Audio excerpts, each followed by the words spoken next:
wear and tear review from Gisela Cuba. She wanted to know how this bag has been holding up after a year. To be honest with you, I don't use this bag all that often. I do use it periodically, but I definitely would rate this bag as a very high maintenance bag, especially if you're like me and you like to have your bags looking the best all the time. You have to polish this bag after every use diligently, or you're going to accumulate lots of fingerprints. It may not be as bad as the vernis, but it's not good. Like, it still shows. When a few people touch your bag, it shows. And the longer you go on without polishing your bag, the longer you're gonna have to sit there and polish all the prints out. Just so you know, the best polishing cloths for the patent leather is the E-cloth polishing cloth, the window cloth. And this is the waffle texture. There's another one that's a lot thinner with a rubbery texture, but they are the absolute best if you don't want to wipe so much. You know, you're gonna have to, if you use a normal towel, you'll be there for ages because it just keeps streaking. But these are absolutely the best. I can't recommend these enough. Not the cleaning ones. It has to be the polishing ones, because the cleaning ones are way too abrasive for the leather. So just so you know, the bottom already, yeah, see, and the thing is, when you take it out, people are going to want to touch your bag. Everyone's going to want to touch your bag, and you know, unless you want to come across being like crazy or bitchy, like, don't touch my bag, everyone's going to get prints on the bag, because it just happens. Even if one person just lays their hands on your bags, it's just gonna start to really irritate you over time. So it's one of those bags that you don't even want anyone touching. So after a year, I don't put my bag on the ground, but there's very, very slight surface scratches. I have put it on tables and chairs and stuff like that, and yeah, it's worn very, very well. I have no scratches on the leather bottom at all. There's no scratches on the leather at all, actually.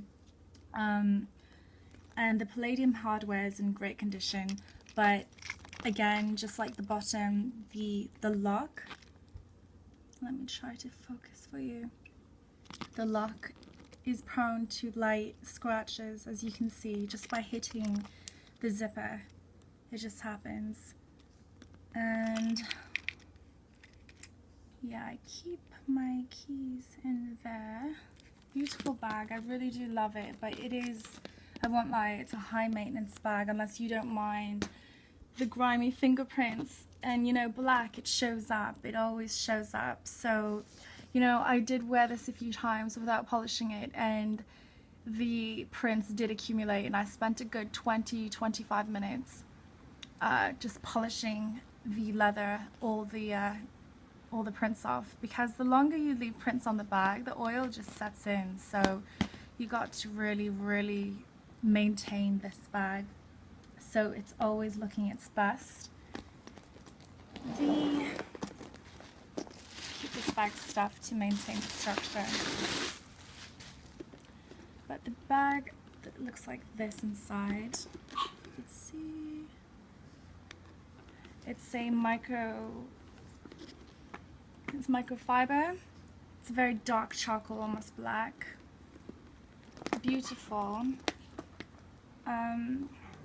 Yeah, I would say, you know, if you don't mind maintaining your bag and putting the work into keeping it shiny and always polishing it diligently after every use, always keeping it in its dust bag, and if you don't mind people are going to want to touch your bag, then by all means get this bag if it's worth it to you.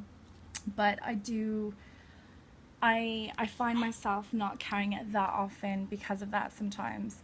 Also, I did sell the strap. The EPI electric strap is only a crossbody, and I really don't like wearing my bags crossbody. And as a shoulder bag, it was a bit long, even on the shortest setting. And I'm not by any means short, but I'm not that tall. I'm 5'6", and it was still quite long to be worn like that. It's meant to be worn as a crossbody, that strap that you can buy with it.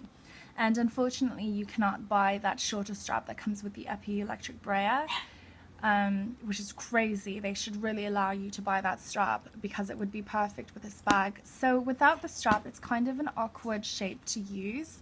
The Alma is quite weird. Like, you can only carry it in the hand or the crook of the arm. Problem is, when you're going to the toilet and you want to wash your hands, I never like to put my bag down anywhere unless there's a really nice sofa. If I'm in like the Ritz or Four Seasons, fair enough, there's somewhere to put my bag, but anywhere else, like if you're in a restaurant or a lounge, you don't want to be putting your bag on the wet counters or whatever. So you have no choice but to put it in the crook of your arm, and then it's like banging into the countertop as you're trying to wash your hands. So it's not the most practical or easiest bag to carry, but you know, it's an iconic shape, it's a beautiful bag. And just keep these things in mind when if you're going to buy this bag. So it's a lot of work to maintain because face it, it's a shiny black bag. It doesn't look good with fingerprints on it. It really shows the griminess. So it has to be polished all the time. And if you don't mind doing that and really babying it, then yeah, get this bag. It's beautiful, but it is work. So anyway, thank you very much for watching again. If you have any questions or comments, please do just let me know, and I hope you all have a great day. Bye.